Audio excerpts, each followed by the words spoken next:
Welcome, everybody. Hello, it's good to see all of you. And welcome to a new series of the content of their character. My name is Rabbi Fishman, and I will be teaching you today perhaps one of the most important mitzvot in the whole Torah, if that's a very ambitious thing to say. If I was to ask you, what would you believe is the most important mitzvah in the whole Torah? What would you say? What would you say? Let me hear from you. What do you think is the most important mitzvah in the whole Torah? Love your neighbor. Love your neighbor. Love your neighbor. Love your neighbor. Love your neighbor. Excellent. A number of you said love your neighbor, and you're absolutely correct. It is That's what Hillel said, right? Well, we're going to explore Hillel precisely today. It is so easy to say that the greatest mitzvah in the Torah is love your neighbor. You're all correct, by the way. You all got the answer right. But we know, and here comes the hard part. This is where it gets complicated. To the degree that something is so simple, to the degree that something is so obvious, there is amazingly a great challenge in being able to fulfill what it is that is so obviously what it is that we are called upon to do. So how does a person better themselves in terms of the performance of any one particular thing, especially those things which are quite obvious, straightforward? I think the key is to learn about them first and foremost. And by learning about these mitzvot, we can inculcate within ourselves a greater awareness, number one. And number two, we can start to put into practice what it is that we are learning in theory. So without any further ado, I'd like to go through some of the classic texts with you as a way of introduction for today's class. So let's take a look at the following. Hopefully you can see my screen. And let us begin. Let us begin. We are commanded to love one's fellow Jew. And that command is found in box number 1, Vayikra, chapter 19, verse 18. This is the Torah's source for this idea. And the Torah says as follows: Lo tikom, don't take revenge. This is an amazing verse. Lo titor, and don't bear a grudge, et bnei amecha, against the members of your people. Va'ahavta l'reecha kamocha, love your fellow, or love your neighbor, or love your friend. Re'echa has all of these connotations from the word re'ah, friend. Re'echa, friend, fellow, neighbor. Love your neighbor kamocha, as you love yourself. Ani Hashem, I am God. Love your neighbor as you love yourself. I am God. Okay, let's jump straight into it already. What does that mean? Love your neighbor as you love yourself. Anybody? Love your neighbor as you love yourself. What might that mean? Unmute yourselves and jump in. There's a whole world here, so don't worry about getting it wrong or taking a guess. Margot, yes. What does that mean? To me, it means act in accordance with others as you would hope, in accordance with how you feel one should act, and in what you hope to receive back. Behave with everyone in ways that you expect people to behave with you. And now I'm going to challenge you on that. Do you expect people to love you? I don't take the word love as seriously in this. When I hear it, I know it's love, but I can't even begin. Love. Margot, what are we going to do with you? When the Torah says a word, it means it seriously. Yeah. And so the first thing I would like to bring to you did nothing wrong. It's absolutely correct what you're saying. And it's our first assumption. It is, well, you should treat others the way that the common decency, that's the words that you were looking, common decency. But is this mitzvah common decency? Number one, when the Torah uses the word love. And number two, you went straight for level 2. You went to a high level idea because you started talking about reciprocity. How I would like others to relate back to me is how I would want to behave towards others. But before we even get to the reciprocity, I want to ask, what does that mitzvah, what does this line mean? Love your neighbor like you love yourself. I want to tell you, can I say, if we learned in Girl Guides and Brownies, do unto others as others would do unto you. Okay, Susan's remembering her Girl Guides school, which by the looks of things was only a couple of years ago, Susan. And so do unto others the way you would like them to do to you. Similar to Margot's approach, we've already gone into reciprocity. I'm asking a question before that. You're not wrong, either of you. You're not wrong.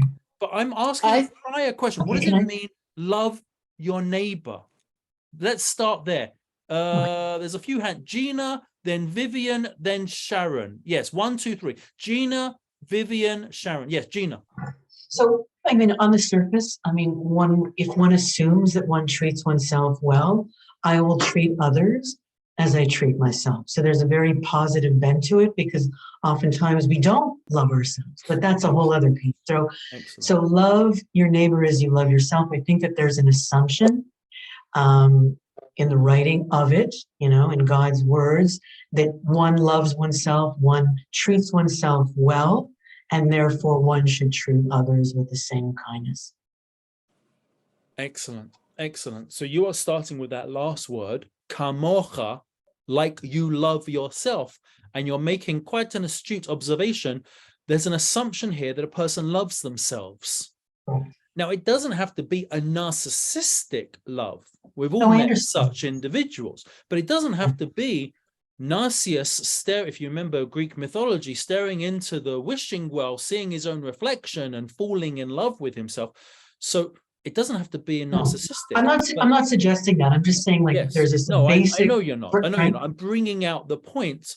I'm accentuating this. So the assumption of a positive, wholesome love for one's own self is the way that one should then treat others.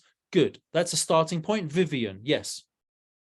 Yeah, I was saying again, like she just said, there is the assumption that one loves themselves, that we love ourselves, which is very difficult to do. And the assumption that all humans are equal and they don't deserve less. Everybody, like, human beings deserve no less than being loved and are themselves loving people. Excellent. Excellent. Human beings are loving and nobody deserves less. Good. Let me pause you there, Vivian. I want to hear from a few other people. Excellent comment. Sharon, yes. I was going to say the same thing as these other two ladies said. You have to love yourself, which is not always easy to do. Right. So good. The starting point here is that a person has self-love. Excellent. Oro. Yes. It's rather a question that I have. Please. This neighbor is your fellow Jew or your neighbor at large? Excellent. Excellent. Because before, in that verse, it referred to your fellow Jews. Do not hold a grudge against your brother. And then Oro after, is pointing out an outstanding observation, which is the word l're'echa, your fellow. Let me ask you, Who is your fellow? That's it. Is it your neighbor? Is it your friend? Is it anybody? Is it specifically a Jew? Answers. Ladies and gentlemen, what do you think? Who is l're'echa? I think it's all Jews. We're talking about Jews here, says Terry. Good. Somebody else? Everybody. I couldn't see who I was think talking. But we've got an Everybody. emphatic. We've got an There has to be emphatic. peace on From earth. Susan. Yes, everybody. I think it's who you live with. It's who you live with. I'm not sure who said that. Who you live with is, Alice, who you live with is, you mean literally in your house or within your environs? The community in which you are. With the people within your community.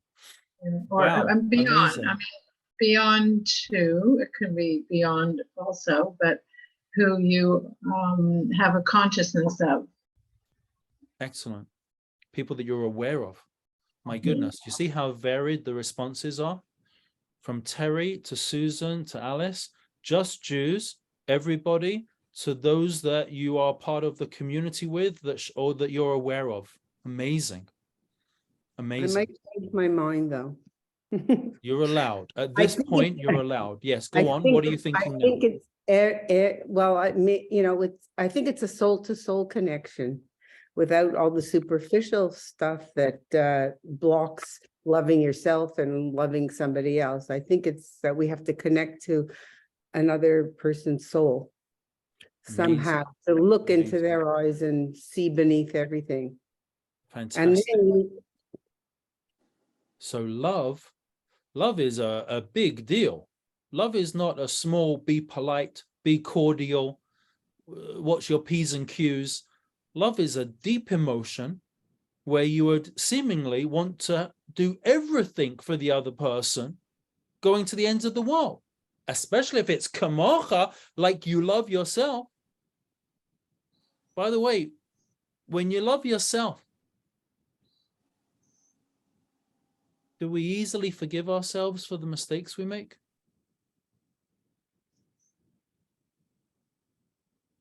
Do we airbrush away the small little errors that we perhaps might make? You know, you look in the mirror and you say, well, first of all, you say, wow, you are gorgeous. That's the first thing we say when we look in the mirror. You are gorgeous. And then when we look at ourselves, we're like, you know what? You're pretty good. When all said and done, you're pretty good. Yeah, what about, rough around the edges and the small minor, it's fine, it's fine. I've got a good excuse. If you understood my predicament, that's loving oneself. Always seeing the positive in oneself, always looking for the good in oneself, always being able to easily forgive and forego the errors, shortcomings, mistakes that oneself makes. After all, it was just an accident. It was a small matter. It was a mistake. It was a slight error of judgment. Now that we know what love of oneself is, can we imagine loving an other to that same degree? Overlooking shortcomings. There was a wonderful article that made its rounds on the internet a couple of years ago. It was on the Huffington Post. I don't even know if that still exists.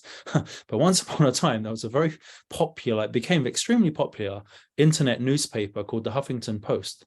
And there was a stunning article there that the title of the article, I don't remember it precisely, but it was something along the lines of a letter I would have sent to my former self prior to my divorce. That was the title of this essay. Very provocative title. A letter I would have sent to my former self prior to my divorce. And the gentleman opens up the article by saying that I got divorced because I put the glass next to the sink. And that sounds like a very trivial thing to get a divorce for. But he said, I got divorced for putting the glass next to the sink. And he goes on to explain that that his wife couldn't stand that he didn't put the glass in the dishwasher, or in the sink, or just washed it up, whatever the case may be. What did he do? He finished his glass of water or his drink or whatever it was, and he put the glass next to the sink, not in the sink, next to the sink, and would never put it in the dishwasher. And so his wife would say to him, darling, because, you know, that's how husband and wife speak to one another, patiently, with love, gently, darling, please put your glass into the sink, or please put your glass into the dishwasher. And in his mind, it was a trivial thing. It was like he was lazy. That's what it came down to. He was just careless. Up your mind, one. Careless.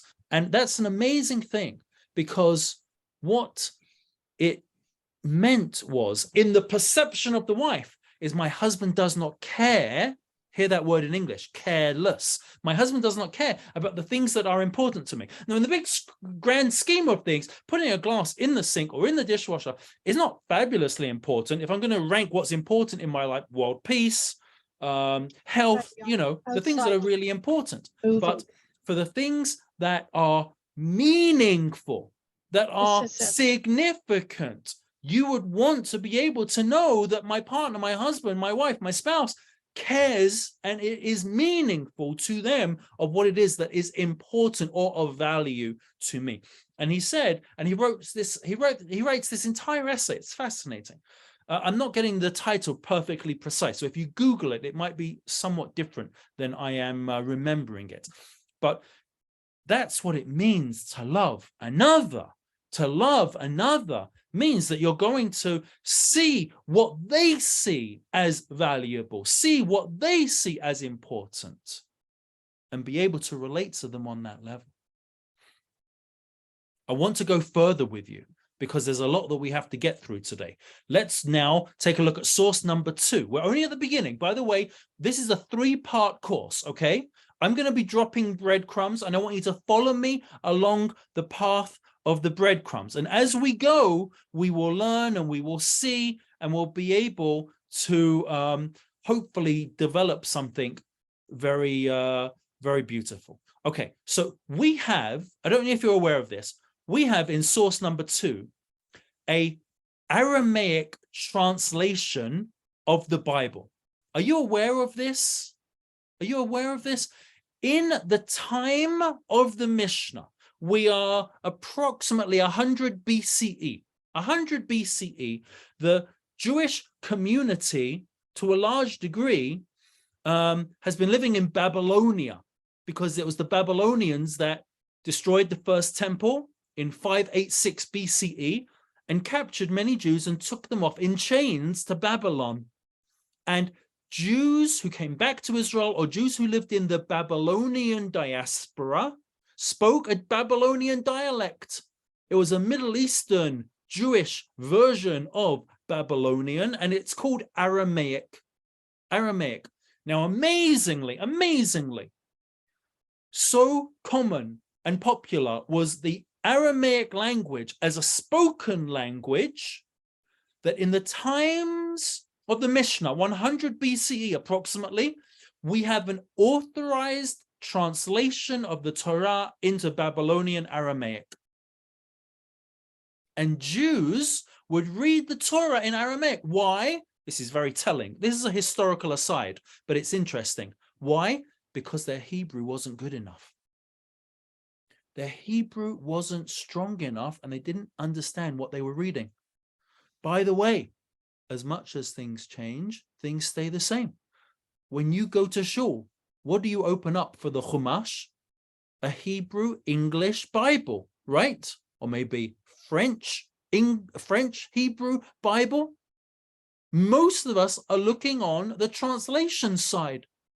Now, I don't know everybody's biblical Hebrew skills here in this class, but amazingly, not much has changed till today. That translation was written by a convert to Judaism by the name of Onkelos. Strange name, Onkelos. And it sounds either Latin or Greek, and he translates the Torah into Aramaic. Now, every translation is a commentary.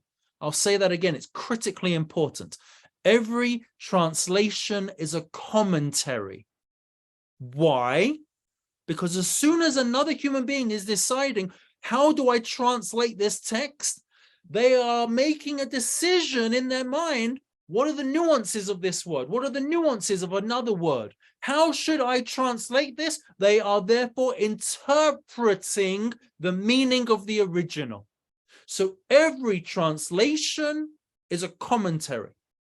How does Onkelos in text 2 translate Va'ahavta l'reacha kamocha? He takes out the word ahavta, love, and look at text 2.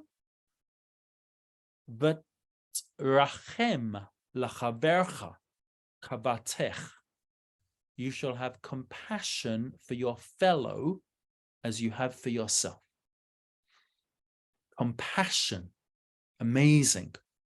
What's the difference between love and compassion? We thought this was about love. Can someone tell me what compassion is, please? And how it differs from love? What do you think? What's compassion? Empathy. Empathy. More. Empathy. Empathy. Excellent. I might not love the person. They might drive me crazy. But you know what? They're going through a hard time. I see how they're struggling. Oh, okay. I have compassion on them. I'm going to help them out. I'm going to give them a break. I'm going to treat them well, perhaps even favorably, because I've got empathy. It's a fascinating nuance, and it takes us in a very different direction. What might it mean? You don't have to love them. They might drive you crazy.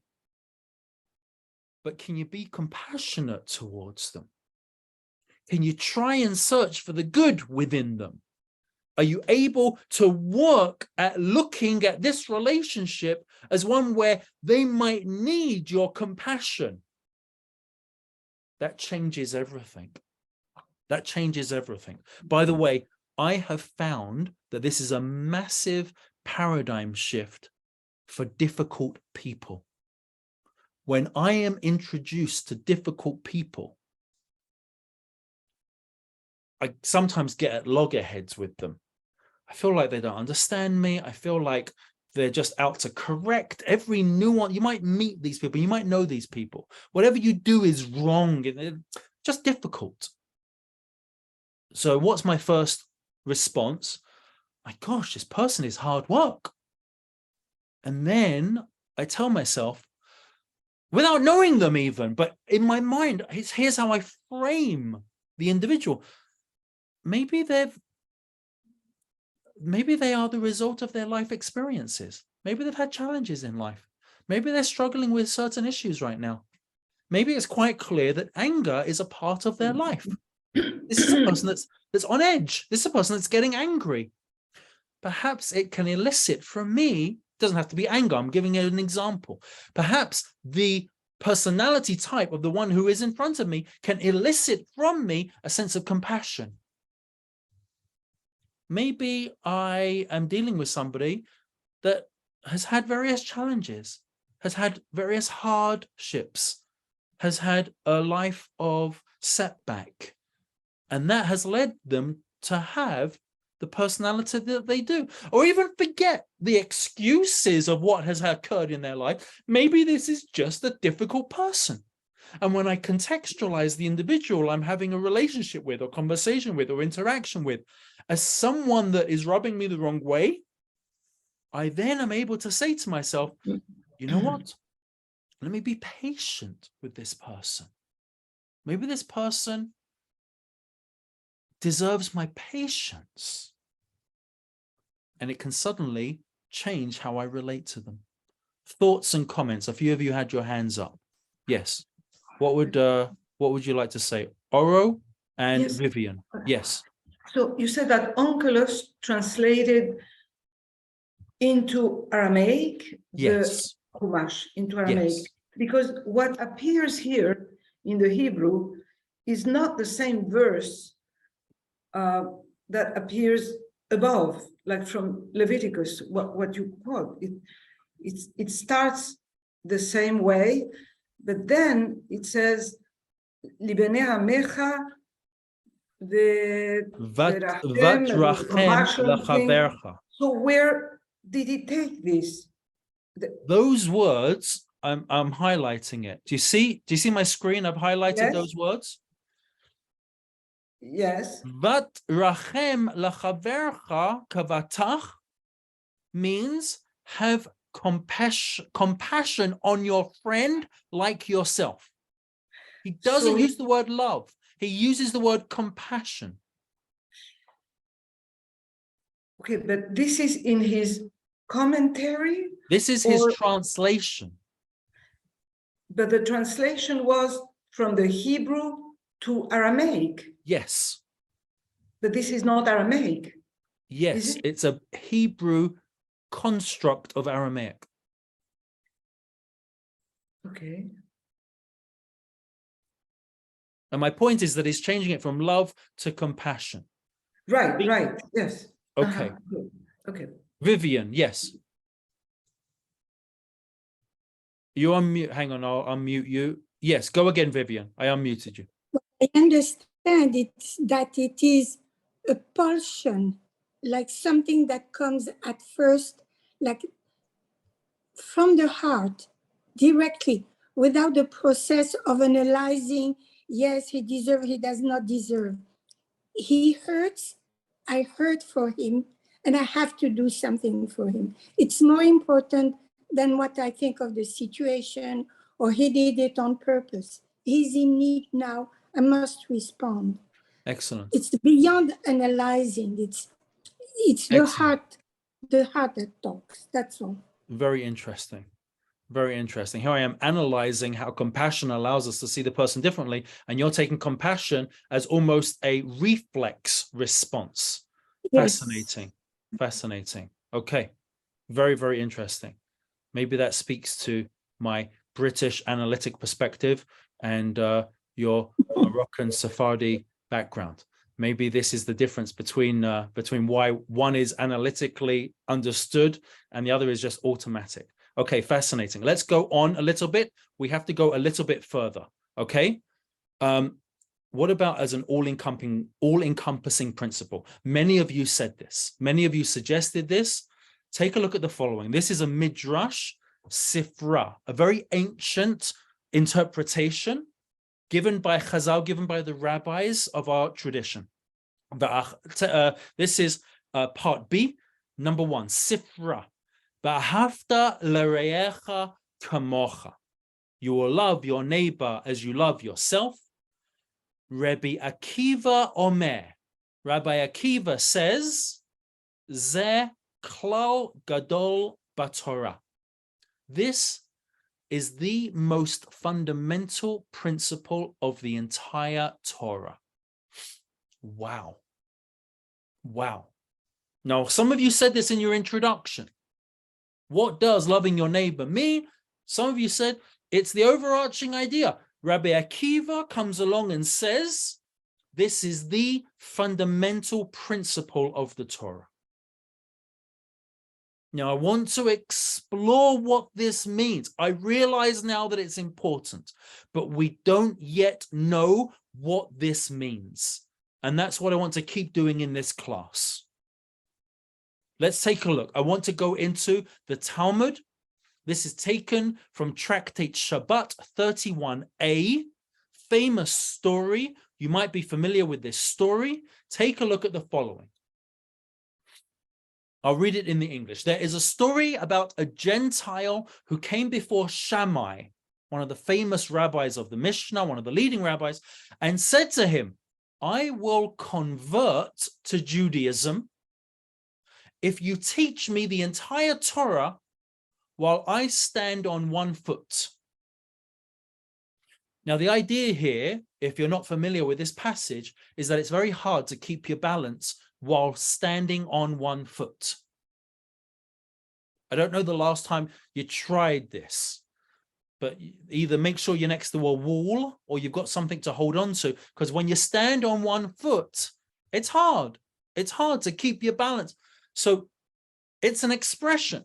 While standing on one foot means, give me the 10-second version. If we were using English as a parlance today, excuse me, we would say, give me the 10-second version. Give me the whole Torah while I'm standing on one foot. So what did Shammai respond? What did Shammai respond? You terrible no goodnik. Who the heck do you think you are? You've taken the greatest philosophical system, the greatest aspect of spirituality, the greatest legal document. You've taken something divine that God gave us, a Torah, and you want me to put it on Twitter in 88 characters or less? Is that all that this means to you? That you cheapen it in such a way? Shammai picks up a measuring stick and chases him out, attempting to smash the guy over the head with a measuring stick. Wow. I guess that certain individual got the wrong address that day. That's a real shame. That's a real shame. However, it was his lucky day, because he didn't only go to Shammai that day, but who else did he go to? Went to Hillel. Went to Hillel as well. The Gentile then went to Hillel, who helped him to convert. Amazing. You see the difference in personalities just in this one story between Shammai and Hillel. For Shammai, this was a slap in the face. This was an insult. This was something cheapening of our values. For Hillel, you want to convert? My pleasure, my child. Here, I will help you convert. You want to know the whole Torah while I stand on one foot? Listen to his answer. Listen very carefully. Whatever is hateful to you, do not do to your friend. He switches this from love your neighbor as you love yourself. He switches it into the negative. Whatever is hateful to you, do not do to your friend. Fascinating. So Hillel creates a negative out of, if I was to ask you, positive mitzvah or negative mitzvah, what would you all have said? What would you have said? Is this something to do positively, or is this something to abstain from negatively? I think at first blush, I would have said it's a positive mitzvah. Love your neighbors as you love yourself. That's positive. Hillel, seemingly saying the exact same thing, puts it into a negative formulation. Keep this in mind. This is interesting, and we're going to explore this further. Whatever is hateful for you, to you, do not do to your friend. But Hillel finishes with very important words. This is the entire Torah. The rest is commentary. Go and study. Amazing. Go and study. So I'll convert you. I'll take you to the mikveh. Maybe you had a quick Brit Milah as well. But you want to know what Judaism is on one foot? This is the entire Torah. What's negative or hateful to you, don't do to your friend. And the rest of the Torah, this is an amazing claim. The rest of the Torah is simply a commentary on that one idea. Now, the question is, how could the rest of the Torah truly be a commentary on that one idea? The Torah's got a whole bunch of laws. The Torah says don't cook meat and milk together. The Torah says put a mezuzah on your doorpost. The Torah says keep Shabbat. The Torah says eat matzah at Passover. The Torah, that is all a commentary on whatever is hateful to you, don't do to your friend? Amazing. Do we really think the whole Torah is that? I want to share something with you that's amazing. Listen to the following. This is going to change your life. You ready? We have a commentator on the Talmud by the name of Rashi. You all know Rashi. Rashi of the Torah's fame, the great Torah commentator. Rashi also gives an entire running commentary on the Talmud. On the words, whatever is hateful to you, don't do to your friend. Do you know who Rashi says your friend is? You ready for this? Your friend is God. God is your friend. And whatever is hateful for you, don't do to God. Wow. That totally gives a different depth to this famous story. Your best friend is God. He'll walk around with you wherever you go. Whenever you fall, he'll pick you up. Whenever you fail, he'll be right behind you, urging you on. Whenever you falter, he'll let you know that he continues to believe in you, sometimes even more than we believe in ourselves. God is our friend. So be able to relate to him in a way where you wouldn't do something negative back to him. Fascinating. Fascinating. But now I want to go deeper. The Kli Yakar. Who is the Kli Yakar? Torah commentator. We're in 17th century Poland. Lewis, did you want to make a comment on that last piece? Hang on, you're on mute. I'll unmute you. I see you turned on your camera for this. Yes, Lewis. No, you're muted again. I'll go for it. Go for it. No, you did it again. Well, we both keep pushing unmute at the same time. I'll let you do it this time.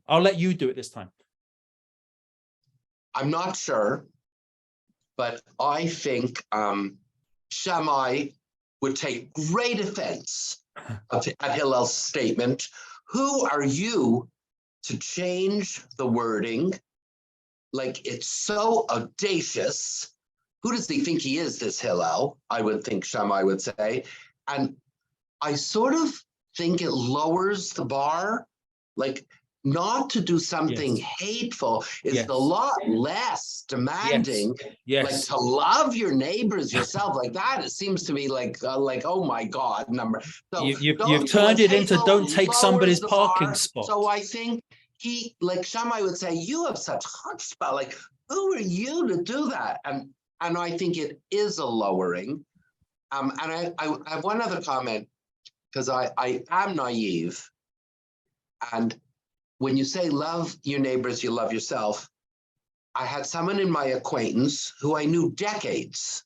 Okay. And he became, it's very unfortunate, it happens, he became a cocaine addict. Okay. And that ruined his life, divorce, like cocaine addict. And, the recovery rate among addicts is 4%. So it's not very high.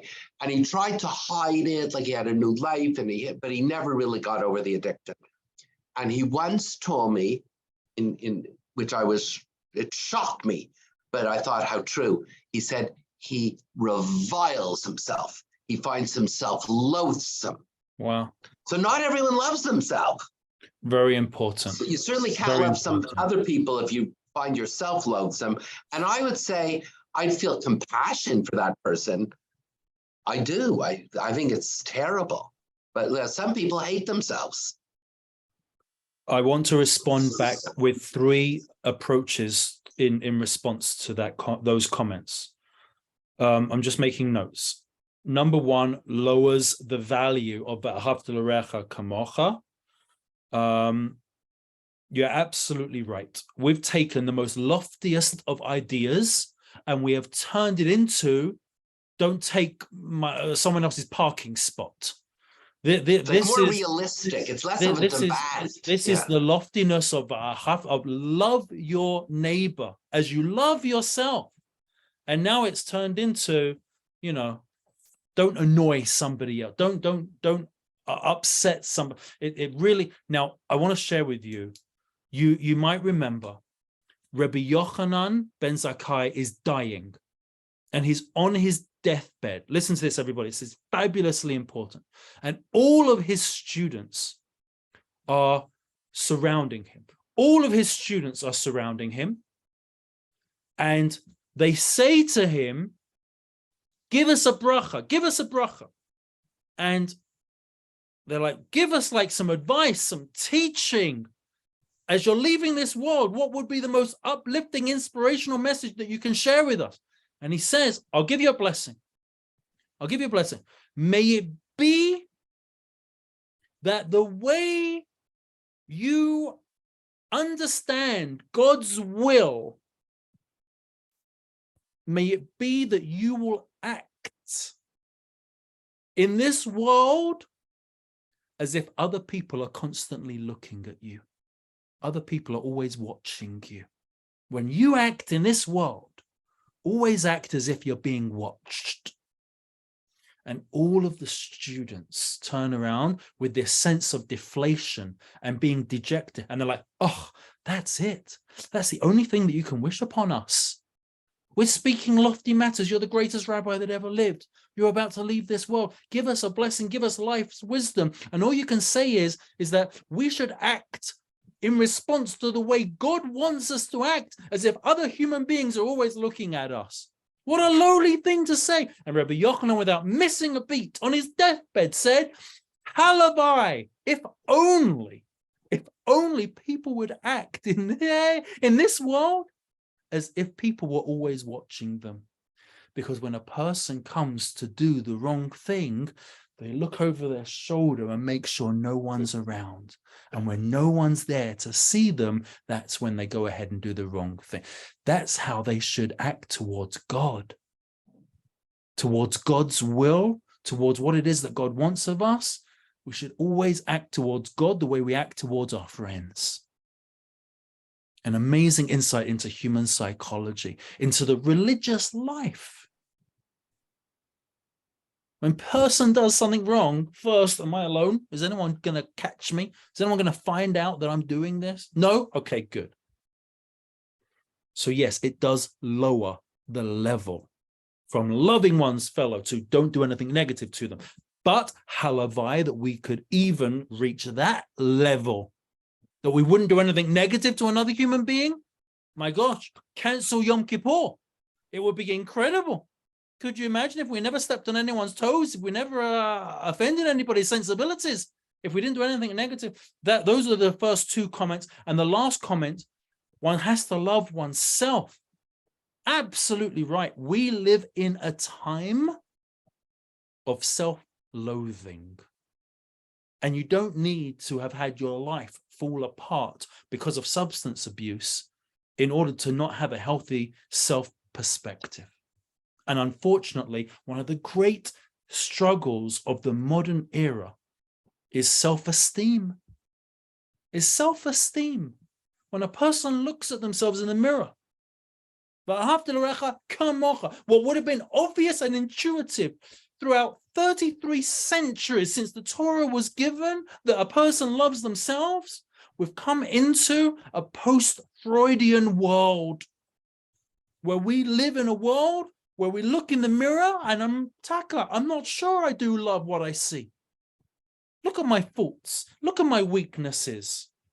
Look at my upbringing. Look at how my parents talked down to me. Look at how my friends rejected me. Look at how my spouse disrespects me. Look at how my children don't look up to me, whatever the case may be. And a person struggles through this life. They can, not speaking generally, I want to correct myself. A person can struggle through this life with a sense of not having a healthy self-confidence, not having a healthy sense of self-esteem. And this mitzvah only begins after a person knows who they are, knows their value, knows their worth, and realizes that they have something beautiful to contribute to this world. And hopefully that's all of us. Let's go further.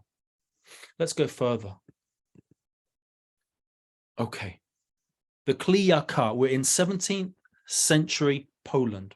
He's analyzing this Talmudic passage that we just saw of the convert coming to Hillel, Hillel converting him on the spot. Look at what he writes. It seems, can you see my screen? It seems that this Gentile was a righteous convert and was not acting in a sarcastic manner, jokingly suggesting that he be taught the entire Torah while literally standing on one foot. Rather, he must have requested a method by which he could base all of the Torah's commandments upon one unifying principle, 1 foot. He's taking this as a metaphor. Though while standing on 1 foot means 1 column, 1 foundation. In order to avoid the lack of clarity that converts customarily experience, since they do not learn about mitzvot from their youth. Therefore, Hillel gave him a brief form of this all-encompassing principle with which he would be able to remember all of the mitzvot. Interesting. Don't take it literally, says the Kli Yakar. It was not that this person was being snide. He wasn't being sarcastic. He wasn't coming along with a sense of being degenerative of our tradition. Rather, it was a euphemism that the Talmud is using when relating this story. Teach me the Torah on one foot. Teach me the fundamental underlying principle of all of the Torah. And says a commentary that we have seen once before, the Sefer HaChinuch, 14th century Spain, comes to define each and every one of the 613 mitzvot. He comes to mitzvah 243, our mitzvah, and look how he comes to define love. Love of a fellow Jew, to love each member of Israel. Now he is taking a stand. We had a three-way debate earlier. Who is this mitzvah even on? Who is this for? Who do we act towards? Love, says the Sefer HaChinuch, love each Jew. Now, there's more to say on this matter. This is not the end of the story. But he believes that this mitzvah is only for another Jew. You love another Jew. I.e., that one should have compassion for a Jew and his property. Very interesting. And his property. How do you love another person's donkey? How do you love another person's pencil case? Very strange. Just as one has compassion for himself and his own property. Interesting. What did he do just there? Did you see that? Look carefully. Just as one has compassion for himself and his own property, he included Onkelus's translation. Do you see that? So he has love on the one hand, and he has compassion. And he's expanding this not just to another human being, but to the other person's property. Hey, I'm going to make a great investment. I'm going to plunge all of my money into this particular stock. Should I go for it? Oh my God, are you crazy? That's a disaster. You care about the other person's well-being, including their money, including their property, including everything that is a part of that person's life. Continues the Sefer HaChinuch. The elements included in this mitzvah. Excuse me. Sorry, pushed the wrong button. I wanted to do that. The elements included in this mitzvah follow the general principle that one should treat another person in the way he would treat himself. For example, protecting his property, preventing him from being harmed, speaking only well of him, respecting him, and certainly not glorifying oneself at his expense. The sages have said regarding this last point, one who glorifies himself at the expense of his fellow has no share in the world to come. By the way, that is a euphemistic language for you're doing the worst thing you could possibly ever do. Whenever the sages would try to speak in terms of the absolutes, this is the language they would use when they would come to a concept of an absolute. You've done this. You've got no share in the world to come. Okay? I don't know. I'm not sure it's true. Maybe the person would still have a share in the world to come. But this is their way of saying this is a disaster. This is the worst possible thing you can. To glorify yourself at the expense of your fellow, that's awful. Whereas one who behaves with others in a loving and peaceful manner fulfills the verse, Israel, by whom I am glorified. Interesting. Interesting. There seems to be, from this additional point of the Sefer HaChinuch, an aspect of, do I put others down? Do I raise myself up at the expense of somebody else?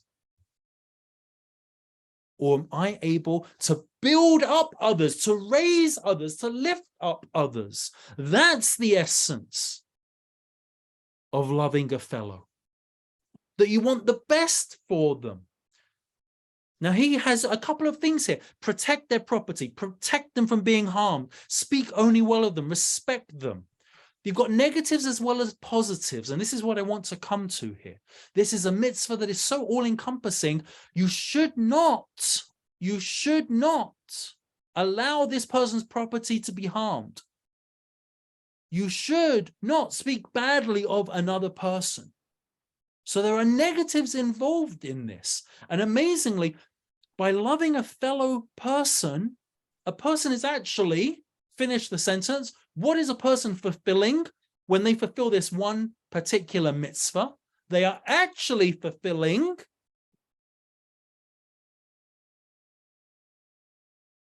go on, yes, Sharon? They are actually fulfilling the mitzvah of loving themselves. Why? Because if you do something bad to someone else, how could you like yourself for it afterwards? Interesting. You'd feel guilty about what you did. Okay, I wasn't going in that direction. Okay, I wasn't going in that direction. If you fulfill this mitzvah of loving another person, then what are you at the same time simultaneously accomplishing? You're loving other people as you would yourself. And what are you simultaneously accomplishing at that very moment? Compassion. Okay, and yes. More. understanding and yes, caring for your fellow man. All true, all correct. I'm looking for a different answer. Loving yourself. Yes, true. I'm looking for a different answer. Loving God. Loving God. Okay, getting closer. You are simultaneously fulfilling so many other aspects of the Torah. Think about it. To speak well of a person means to not gossip about a person. We have a mitzvah that says don't gossip. To protect a person's property fulfills all of those various laws that speak about damages to another person's property.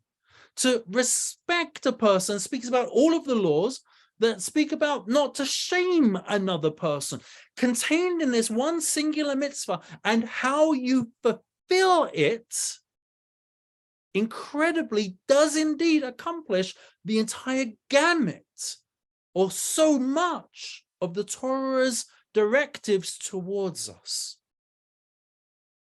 Good. And I want to pause here for today. This is a great place to pause. This is an introduction. Friends, we've scratched the surface. If you took the first course that I offered,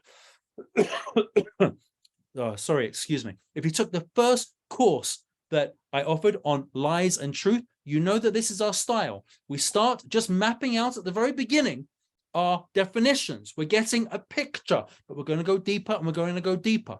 But beautifully, this is how we approach a beginning understanding of loving one's fellow. Is it absolutely another Jew? That we will see. What are the parameters of this? What do we achieve? What do we accomplish? What is the negative of this? That we will continue to study and explore. Questions, comments? Margot and Roanne and Vivian. Yes, 1, 2, 3. Margot. I really appreciated the en close inclusion. Okay. Because the compassion word speaks to me more than the fascinating. Good. And how you would define the word friend or neighbor, as Oro pointed out, became critical to me when I gave 100%. My first. But what I want to ask you is, when Rashi defines your friend as God, yes, what do you think he means by it? Is he saying honor that you love God by doing the mitzvot and honoring the ordinances, or does he mean see the godliness in your neighbor or friend? Wow, excellent. I think the first, but I don't think the latter is excluded. I think that's a beautiful addition. Well, modern sense. I think it's circular. I think it's circular. This is not linear. It's not linear where it's this, but not that. I think one leads you to the next. It can be circular. I think both can exist. Very, very nice. Roanne and Vivian, yes. I responded very well when someone, I don't know who it was, mentioned the word soul earlier, because to me, that is the essence of, to me, that's what the essence of what this is about. But I also had a question. One of the verses you just showed defined soul. I don't have the exact words, but love the soul of your neighbor, i.e. love their property, protect their property and their donkey or whatever. And to me, the word soul doesn't go with that. There's a juxtaposition I was not comfortable with. That How would you understand it then? the soul is whatever someone earlier said, the essence of who we are. It's our heart, it's our being, it's our inner Beautiful, self. beautiful. And it has so much more to do with our donkey or our car. It's, the 100%. juxtaposition, it defined it in your verse that you showed. It said, I.e. property. And I don't go, 100%. I'm uncomfortable. I'm going to come on to this at the end of the course because you are alluding to certain Hasidic thinkers in the 18th century. And that's the direction that they take it in. But I'm not going to go into that right now, but we will explore that further. Yes, Vivian, and then we will pause for today. Thank you, Rowan. Correct me. It's like for love is the code of ethics I should live by as a Jew. And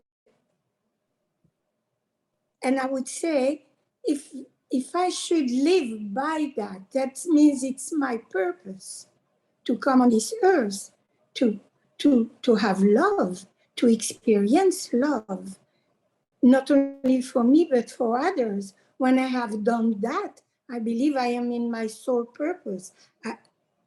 I accomplish what I came for. Does it make sense? Or? So absolutely it makes sense. Absolutely it makes sense. This is going to take us very far from what I was going to share today. But I will finish on this, and this will be something for everyone to ponder for the next 7 days. There is a lot of literature, mainly from the Kabbalistic world, that asks, why did God create the world? That classic question, what's the purpose of creation? Why would God create the world? And although different books use different language, the essence of all of their answers is the same. And that is that the very essence of God is love. God that we can never know and never meet in his infinity. The closest we can come to a human understanding of what God is love. And love, by definition, wishes to give to another.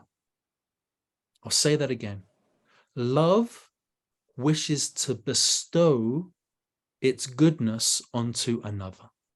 That's what love is. Bestowing one's goodness onto another. And so when we see love as an ethic of being able to give the good to another, you're actually touching on something particularly profound. But that deserves an entire series to itself. Maybe we'll see that in the new year. The purpose of creation. But for now, we'll stick with something extremely easy and simple, like loving your neighbor as we love ourselves. We're going to see how complicated this will get. Ladies and gentlemen, it's a pleasure to see your faces and to learn with you, to learn from you. And Thank you God very much, willing, Rabbi. we will see you again next Tuesday at noon God willing. as we continue this course. Have a great day, everybody. All the best. Thank you Thank very you, much. Rabbi. Thank you so Thank much. you, Thank you. Rabbi. You.